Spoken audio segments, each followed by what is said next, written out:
Pile సమస్యతో బాధపడుతున్నారా? ఇప్పుడు లేజర్ చికిత్సతో ట్రీట్మెంట్ రేంజ్ హాస్పిటల్స్ లో శాశ్వత పరిష్కారం. ఇప్పుడే సంప్రదించండి. ఆంధ్రప్రదేశ్ రాజధాని అమరావతిలో జాతర వాతావరణం నెలకొంది. పెద్ద ఎత్తున యంత్ర సామాగ్రి అమరావతి ప్రాంతానికి ఇప్పటికే తరలి వెళ్ళింది. ఇప్పుడు రెండవ దశలో కావాల్సినటువంటి మెటీరియల్ని తరలించేటువంటి పనిలో ఆయా కాంట్రాక్ట్ సంస్థలు బిజీగా ఉన్నాయి.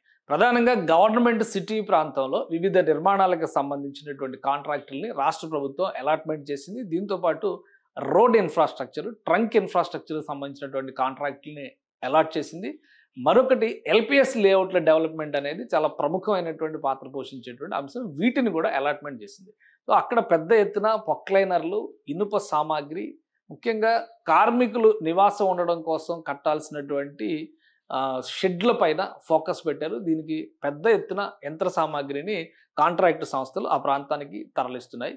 ప్రధానమంత్రి ప్రారంభోత్సవానికి 10-15 రోజుల సమయం ఉన్నప్పటికీ కూడా అక్కడ చేయాల్సినటువంటి మౌలిక వసతుల కల్పన, ప్రధానంగా అక్కడ ఉండబోయేటువంటి కార్మికులకి తాగునీటి సరఫరా దగ్గర నుంచి ఇతర అవసరాలకు తగ్గట్టుగా ఆయా ప్రాంతంలో కల్పించాల్సిన సౌకర్యాలపైన కాంట్రాక్ట్ సంస్థలు, ప్రభుత్వ వర్గాలు రెండు కూడా ఫోకస్ పెట్టినాయి. ఇటీవల కాలంలో మంత్రి నారాయణ ప్రత్యేకంగా పర్యటించి అక్కడ అవసరాలు కల్పించాల్సినటువంటి వసతులపైన కూడా ప్రత్యేకంగా అధ్యయనం చేశారు. దీనికి ఎప్పటికప్పుడు అధికారులు అందుబాటులో ఉండేలాగా జాగ్రత్తలు తీసుకున్నారు.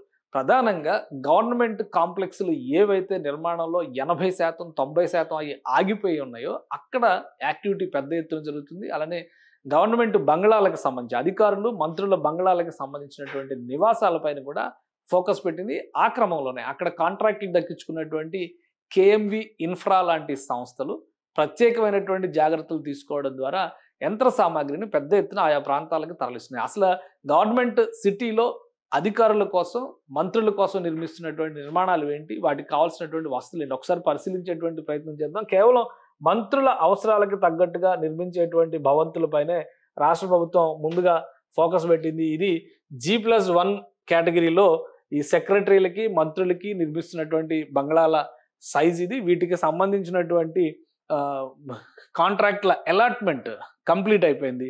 సో వాటికి ఇచ్చేటువంటి క్రమంలో మొత్తంగా నిర్మాణం జరుగుతున్నటువంటి ప్రదేశాలు మనం ఒకసారి పరిశీలించి చూస్తే కనుక బంగ్లాస్ విషయంలోనే మంత్రుల బంగ్లాలు, జడ్జిల బంగ్లాలు, ఐఏఎస్ ప్రిన్సిపల్ సెక్రటరీస్ బంగ్లాలు, సెక్రటరీస్ బంగ్లాలు, ఈ 4 కేటగిరీలనే మొత్తం కలిపి 180 పైగా భవంతులు ఇక్కడ నిర్మాణం జరుగుతుంది. 186 భవనాలు ఆల్మోస్ట్ G+1 కేటగిరీలో నిర్మాణం జరుగుతున్నాయి. సో వీటికి సంబంధించినటువంటి వసతుల్ని పెద్ద ఎత్తున, మెటీరియల్ని పెద్ద ఎత్తున తరలించాయి కాంట్రాక్ట్ సంస్థలు. వీటితో పాటు ఇక్కడ మల్టీ స్టోరేడ్ కాంప్లెక్స్లు ఏవైతే ఉన్నాయో అపార్ట్మెంట్లకి సంబంధించి నిర్మాణాలు జరిగినాయి, పెద్ద నిర్మాణాలు జరిగినవి. ఇవన్నీ కూడా గవర్నమెంట్ సిటీ పరిధిలో ఉన్నటువంటి నిర్మాణాలే. అక్కడ పెద్ద ఎత్తున మౌలిక వనరుల కల్పన దిశగా రాష్ట్ర ప్రభుత్వం, ఇటు కాంట్రాక్ట్ సంస్థలు రెండు కూడా సమాంతరంగా అడుగులు వేస్తున్నటువంటి పరిస్థితి ఉంది. ఆయా ప్రాంతాల్లో ఇప్పటి వరకు పెద్ద ఎత్తున పిచ్చి మొక్కలు పెరిగిపోయి ఉండడం, అదంతా కూడా క్లీనప్ చేసేటువంటి ప్రాసెస్లోనే గత వారం 10 రోజులుగా కసరత్తు జరుగుతుంది. ఎందుకంటే గత నెల మార్చి నెల 20వ తేదీ వరకు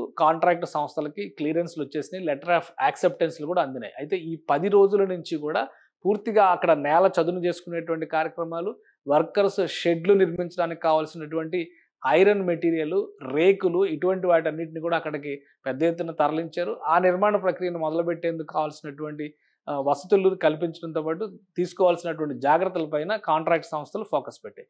ఒక్కసారి కార్మికులు అక్కడికి వచ్చి నివాసం ఉండడం మొదలు పెడితే వాళ్ళకి తాగునీరు దగ్గర నుంచి వాళ్ళ నిత్యావసరాలకు కావాల్సినటువంటి సౌకర్యాలు కల్పించాల్సినటువంటి అవసరం, బాధ్యత కూడా రాష్ట్ర ప్రభుత్వం పైన ఉంటుంది. దీనిపైన సిఆర్డీఏ అధికారులు కసరత్తు చేస్తున్నారు.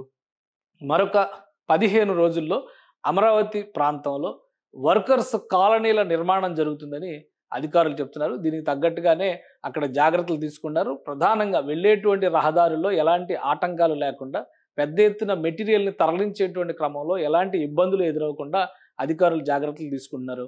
సో ఈ క్రమంలో చూసినప్పుడు ఈ నెల 15-20 తారీఖుల మధ్యలో అమరావతిలో కోలాహలమైనటువంటి వాతావరణం ఉంటుంది. పెద్ద ఎత్తున పనులు మొదలవుతాయి. మరోవైపు నుంచి రహదారుల నిర్మాణంతో పాటు కాలువల నిర్మాణానికి సంబంధించి ఆ రహదారి ప్రాంతాల్లో బ్యూటిఫికేషన్కి సంబంధించినటువంటి టెండర్లను కూడా సిఆర్డీఏ అలానే అమరావతి డెవలప్మెంట్ కార్పొరేషన్ ఫైనల్ చేసింది. సో ఈ పనులన్నీ జరగడానికి మరొక 10-15 రోజుల్లో ప్రధానమంత్రి రీలాంచ్ ప్రోగ్రాం, అమరావతి రీలాంచ్ ప్రోగ్రాంకి ప్రధానమంత్రి వచ్చేసరికి అమరావతి నగరానికి ఒక రూపురేఖలు ఇచ్చేటువంటి ప్రణాళికని ప్రస్తుతం సిఆర్డీఐ యంత్రాంగం, కాంట్రాక్ట్ సంస్థలు కూడా ఆ విధంగా ఆ దిశగా ప్రయత్నాలు చేస్తున్నాయి కాబట్టి పనులు మరింత వేగంగా ముందుకు జరుగుతాయనేటువంటి సంకేతాలు స్పష్టంగా కనిపిస్తున్నాయి. సుమన్ టీవీలో మీ పర్సనల్ అండ్ బిజినెస్ ప్రమోషన్స్ కోసం కింది నెంబర్కి కాంటాక్ట్ చేయండి.